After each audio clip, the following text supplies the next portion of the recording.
Hi everyone. So Ludum Dare happened over this last weekend, and I convinced myself I wasn't going to make a game for it. I was more than a little burnt out after putting my heart and soul into the Vim Jam hosted by Vimlark and 8bits to Infinity. I think it's nice to have a week to complete your game, but when you treat that week like a 48-hour jam, in regards to your time management, it's an easy way to get really sick of making games. My game ended up placing 9th overall out of 468 submissions, and 6th in fun and design, so needless to say, I'm really proud of it. The only other game jam I had participated in was the GMC Jam for users of Game Maker Studio 2, where out of only 46 submissions, I placed 33rd. But the reason I tell you about Vim Jam is just to convey how tired I felt at the start of Ludum Dare, not to mention the other commitments I have to my family and employment. I put all this energy into making as polished a game as I could, then I played, recorded, and gave feedback to over 80 other submissions from other devs. This was more than exhausting, and I was happy for all of it to be over by the time the voting ended. I knew Ludum Dare was a big jam though. I wanted to be a part of this new community, and I still wanted to participate in some way. I was so happy with how the music turned out for my last game, and I wanted to make some more. I reached out on the Vimlark Discord to see if anyone was in need of a composer and ended up getting in contact with The Gamer, who needed an 8-bit sounding song. I had recently uploaded all my original game music and realized that I didn't have anything in an 8-bit style, so that seemed like a perfect opportunity for me. I would be able to create some music, but also have it in a game that I could show off to anyone interested in using my music for future projects. I got to work making some 8-bit sounding music. I asked my brother who runs the Bretbit Chiptunes channel for some tips. He ended up giving me some very useful information for making a good 8-bit song, which I used to make a theme inspired by Hans Zimmer soundtracks like The Dark Knight. The Gamer wanted something tense, so I thought the 3-note repetition that you hear in every tense movie scene would be great in an 8-bit form. Here's what that sounds like.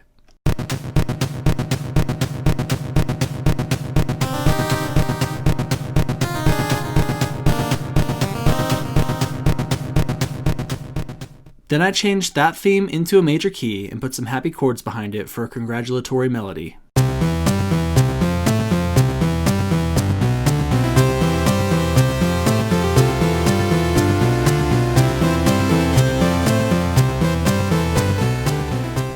I made a chime for when you win the level.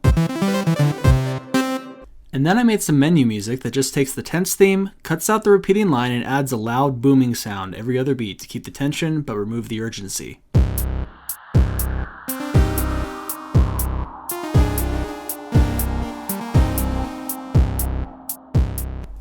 I also had a list of sound effects that the gamer wanted from me, so I quickly knocked those out as well.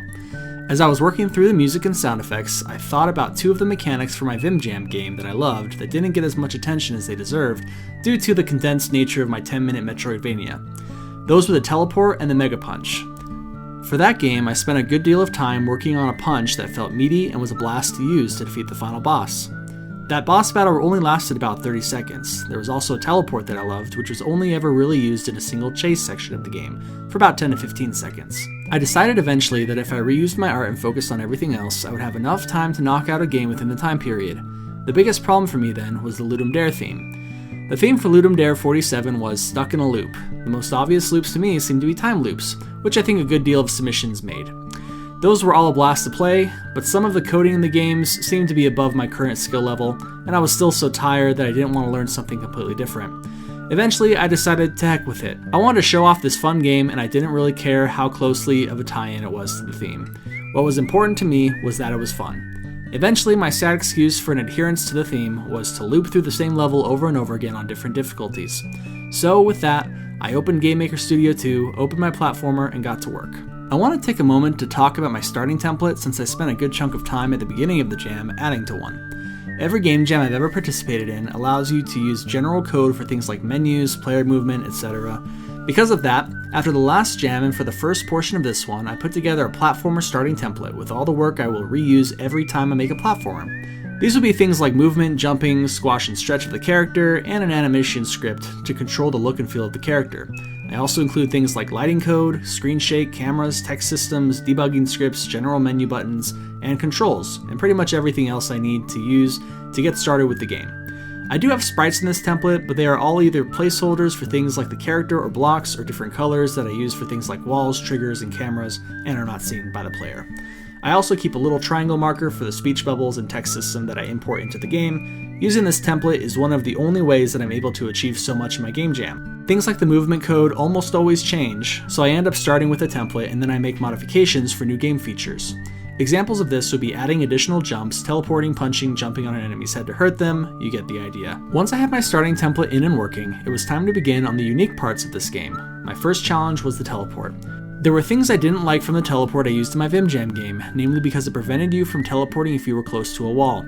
The way it worked was by drawing a rectangle facing out from the front of your character, and if you were within that rectangle, teleporting wouldn't work. It would also check below the character to prevent you from clipping into the ground, so I actually had to move the character up, then do the check in order for him to do the teleport if he was on the ground. This caused a dumb bouncing effect when the teleport didn't work.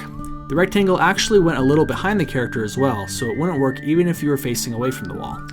For the new teleport, I wanted a more precise check system, so I used collision lines instead of a rectangle. Those checked from the top of the character and the bottom of the character to see if there was a collision the teleport distance away, and if there was, it would run a different collision check to see if you could teleport closer. I realize looking at it now that you could just run a loop to continuously check how far away the wall is, and that would be the best way to get right up next to the wall. I wanted this teleport to feel different than my last one, so instead of making the log fly away like in my previous game, I added a shadow effect that repeats a few times and fades away until it destroys itself. This created exactly the effect I wanted for a fast dash move. The next thing to work on was my punching attack. I took the foundation of the attack from my last game where a punch projectile is created and fades away quickly until it destroys itself, and just kept adding to it. For the bullet hell feel that I wanted to get from the harder difficulties, I would need the character to punch up and down to deflect bullets. The problem I ran into with this was that my up direction was currently being used for the jump, so he would punch up if you were jumping. I had to completely change all of the controls in my game to accommodate up now being a punch direction and having a very different button being jump. This was a lot more difficult than it sounds because of some very disorganized code I had for the player input. I spent a good deal of time on the enemy AI for this game, though you may not be able to tell because for a more talented programmer, it probably wouldn't be that hard. The way they work is that they first check to see if you are nearby, then they check to see if there's a wall between you and them. If there is, they do nothing, but if there isn't, they'll go after you. It sounds really simple, but it required me to learn a lot about how collision lines and circles work, and especially becoming more familiar with utilizing the IDs returned by those collision checks to create a desired behavior in the AI. All in all, I'm really happy with the way they work, but if I had more time, I would probably make the enemies do a better job of not getting stuck in walls, but I had already accidentally deleted all of their AI code once before and needed to get a move on. My favorite enemy I made was this purple guy who just goes to town on you when he sees you. In any other game, this would be unfair to the player, and it still might be in my game, but I think I have a good reason for it. I was more than a little inspired by the game flow essays I'd watched on YouTube regarding the new Doom game and how the game is designed to get you back in the action and not wait around. The way I thought I could achieve this was by almost requiring you to take damage, but also making it so you had to throw yourself into the battle and kill things in order to gain health.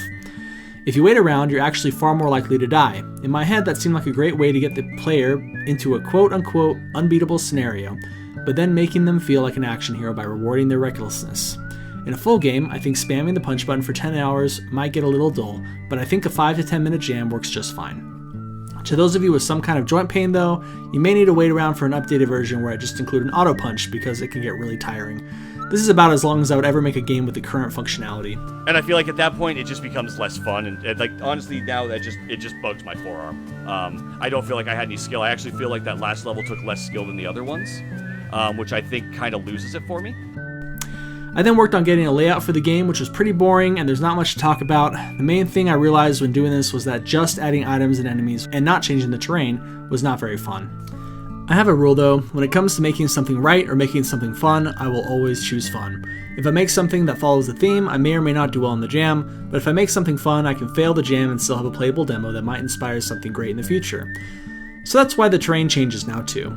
The only hints that you're actually stuck in a loop come from some weak character dialogue and the description of my Ludum Dare page and itch.io page. I'm okay with that though. Once I added in the already completed sound effects and music, I was pretty much done. I added everything to the Ludum Dare page and sat back, relaxing as the jam was over.